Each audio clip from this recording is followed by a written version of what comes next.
Okay, 8th grade, so we're in day 4, March 26th.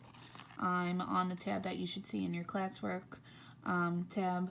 So again, always fill out this attendance. I had to make a few phone calls just to remind you guys that the attendance, at least for my class, has to be in by 3 o'clock every day.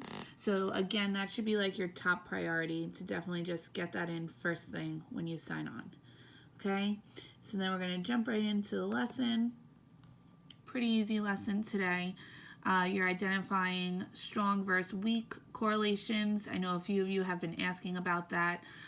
So I think this will be a good lesson to kind of tie up those loose ends. There is a warm-up question here for you asking which statement best describes the data in a scatter plot where the y values are decreasing and the x values are increasing. So hopefully you can figure out that answer. I'm going to scroll down.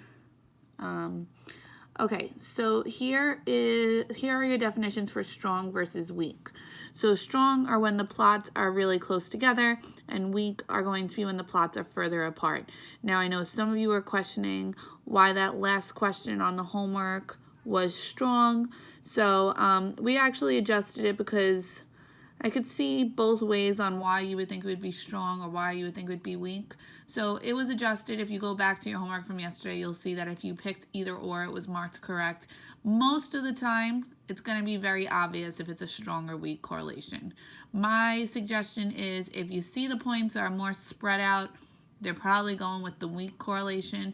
And when they're closer together, especially like the right graph, that would be considered your strong correlation. Another thing is some of you were not picking a correlation if there was an outlier on your scatter plot. There can be an outlier. As long as the data is still following a general trend, then you still say that it has a certain type of correlation. The outlier does not affect it. Okay? All right, so I'm going to keep moving on. So here is just a way you would draw your trend line. So I'm going to just model that for you because I know a few people were wondering about that too. So I'm just going to draw a sketch of a scatter plot. We'll do a positive correlation first.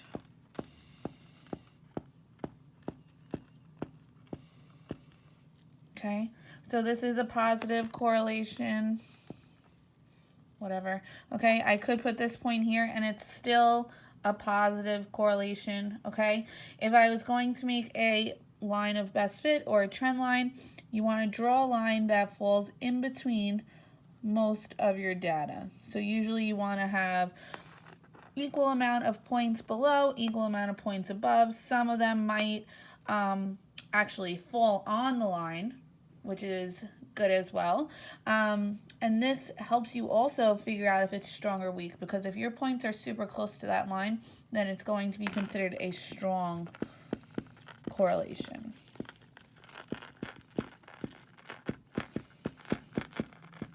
Okay? All right. And then we could do a negative correlation, but I'll make it weaker. So we'll do like,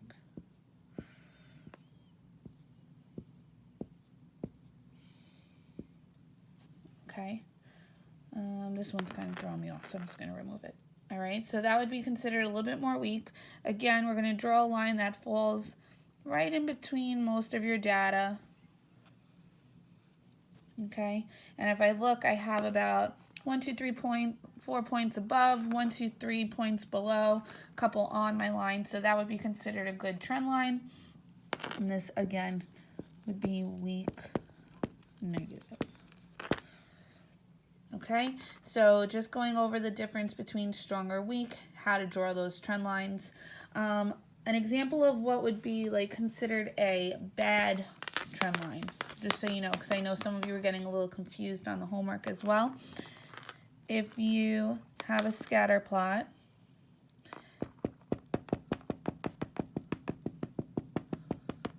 okay, and the trend line was like here, that's not considered a line of best fit because it's not fitting between majority of your data. It's a little bit too low. It's below your data. So this would not be considered a line of best fit. We'd want to erase and then draw one that obviously falls in between majority of your data.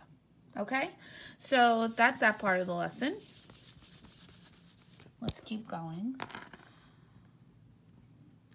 Has you try a few on your own to figure out if they are strong or weak. Then again, figuring out if they're strong or weak, drawing trend lines. And then here you'll see that we have a few test prep questions. So these questions are good to review regardless of whether or not we're having that state exam or your Regents, but you should still practice these questions because these are the ones that you will see as like you move on in your mathematical career. Always good to just make sure you can answer these as well. So it says the scatter plot below shows the relationship between the outside temperature and the number of cups of hot chocolate sold at an event. So looking at this graph, you should be able to figure out what kind of correlation it is and whether or not it's linear. So if you feel like the data is following the general trend of a line, which this looks like it is, you would then draw a trend line. Most of the time, if it's strong or weak, you can draw a trend line. The only time you don't draw a trend line is if it's a no correlation. No correlation, you'll see all those points just scattered around the graph and not making any kind of general trend either up or down. Okay, so that would help you answer that question. There's another one, picking the one that has the line of best fit. That's very similar to what I just modeled for you. So at this point, you should be able to do that. And then this question is very interesting. Some 8th graders, if you are in the Regents class, you should be able to answer this question, no problem. Some 8th graders may not have seen this topic yet, so I'm going to go over it. There are a few little tricks to answer this question real quick.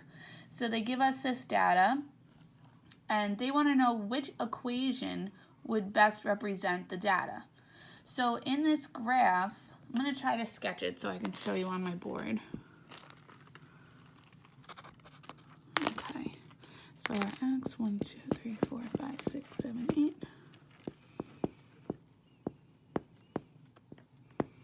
1, 2, 3, 4, 5, 6, 7, 8.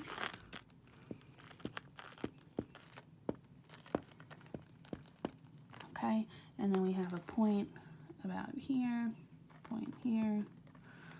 I'm just sketching it, guys. It's not going to be exactly what you see, but just to give you the general idea. This one's falling off a little bit. There. Okay, so this is about what your graph looks like that's in the lesson, and they want you to figure out the equation that would best model this set of data. So again, at this point, you should be able to see what type of correlation is happening here. This type of correlation would be a negative correlation because the points are going in a downward direction. If it's a positive or negative correlation, we can draw a trend line, and we want our trend lines, again, to go through most of our data. Okay? So looking at this, if we were to identify an equation for this linear function, this line that we just made, well, the first thing I know is that it would have a negative slope because it's going downwards, right? And when we write a linear function, our slope is always going to be the number that's next to x.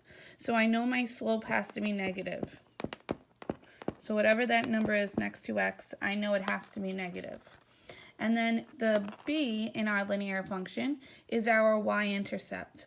So if I had to approximate where this line is going to cross, I would say, all right, well, maybe it's going to cross around 6, right? So I know my intercept is going to be 6.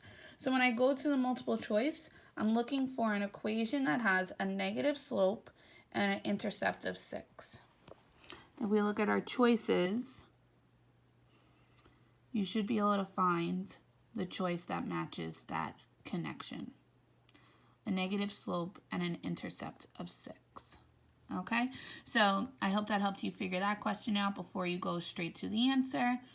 And then here, you're going to be answering the questions for the you-do in the assignment that's in your classroom.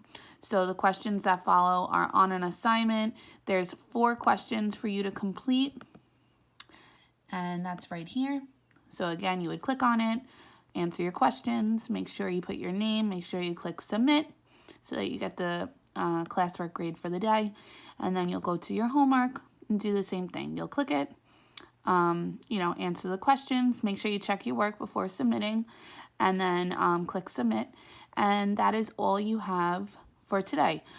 We wanted to just give you a heads up that tomorrow, Friday, you will be having an evidence of student mastery. So I would just say make sure you go over everything we've done this week. As far as scatter plots are concerned, go over the vocabulary we covered, go over everything that we've done since Monday. All right? And all of that is still accessible to you, so you should just review that so that you can get a good grade on that, because right now some of us don't have assessment grades in yet, so that's going to be your first assessment for our remote learning marking period 4. So just so that you can all be successful on that, we just wanted to give you a heads up that that will be part of your assignment for tomorrow. All right? All right, guys. Hope that helped. Talk to you soon.